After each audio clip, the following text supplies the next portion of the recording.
গোটা পশ্চিম বাংলা, গোটা তমলুকের ছেলেমেয়েরা, আমাদের বৈশী শিক্ষিত ছেলেমেয়েরা, যারা একটা চাকরি করে বাঁচতে চায়, যারা একটা কাজ করে বাঁচতে চায়, যারা একটা চাকরি করে মাথা তুলে বেঁচে থাকতে চায়, আজকে গোটা পশ্চিম বাংলা জুড়ে কাজের আকাল।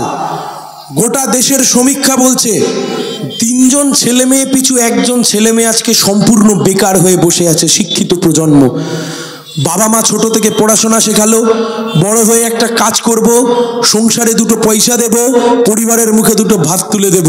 আজকে তৃণমূল আর বিজেপির আমলে যে বিজেপি বলেছিল বছরে 2 কোটি করে চাকরি দেব, আর তৃণমূল বলেছিল বছরে ডবল চাকরি হবে, আজকে ডবল চাকরি আর 2 কোটি চাকরি, এই দুটো মেলালে যা দেখা যাচ্ছে, মেচেদা থেকে কাতারে এই মেদিনীপুরের ছেলেমেয়েরা তারা হাওড়াতে যাচ্ছে, আর সেখান থেকে পরিযায়ী শ্রমিক হয়ে কেউ চলে যাচ্ছে কেরালা, কেউ চলে যাচ্ছে মধ্যপ্রদেশ, কেউ চলে যাচ্ছে রাজস্থান, কেউ চলে যাচ্ছে চেন্নাই, কেউ চলে যাচ্ছে ব্যাঙ্গালোর, কেউ চলে যাচ্ছে মুম্বাই। আজকে এমন অবস্থায় দাঁড় করিয়ে দিয়েছে তৃণমূল আর বিজেপির সরকার।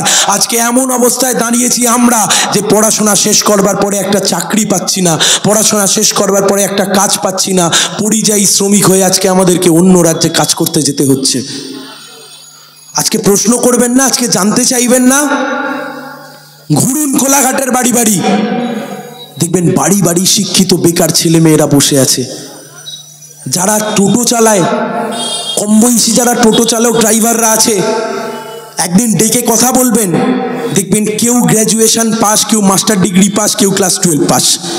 সেই ক্লাস 12 পাস করবার পরে, গ্র্যাজুয়েশন পাস করবার পরে আজকে সে টোটো চালাতে বাধ্য হচ্ছে, তার কারণ পরিবারের মুখে 2 ভাত তুলে দিতে হবে।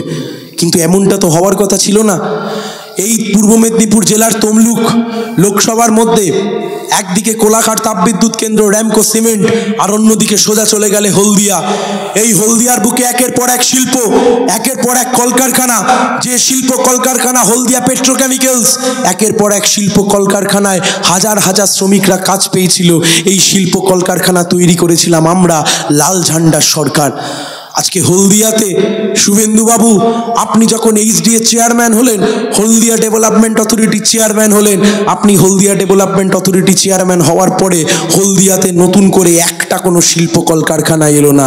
উল্টে এই তৃণমূল কংগ্রেসের সরকার আর শুভেন্দুবাবুরা ক্ষমতায় আসবার পর থেকে রেলের কোচ কারখানা, মিৎসুবিশি থেকে শুরু করে একের পর এক কলকারখানা, একের পর এক বন্ধ হয়ে গেল, একের পর এক কলকারখানা আজকে হলদিয়া ছেড়ে চলে গেল। এবিজি গ্রুপ হলদিয়া ছেড়ে চলে গেল, রোহিত ফেরোটেক কলকারখানা বন্ধ হয়ে গেল, রেলের কোচ কারখানা বন্ধ হয়ে গেল। তাই আমরা আজকে বলছি হলদিয়াটাকে বাঁচাতে হবে। হলদিয়া শিল্পাঞ্চল যদি বাঁচে, গোটা পশ্চিম বাংলা বাঁচবে। হলদিয়া শিল্পাঞ্চল যদি মাথা তুলে আবার দাঁড়ায়, তাহলে গোটা বাংলা আবার মাথা তুলে দাঁড়াবে।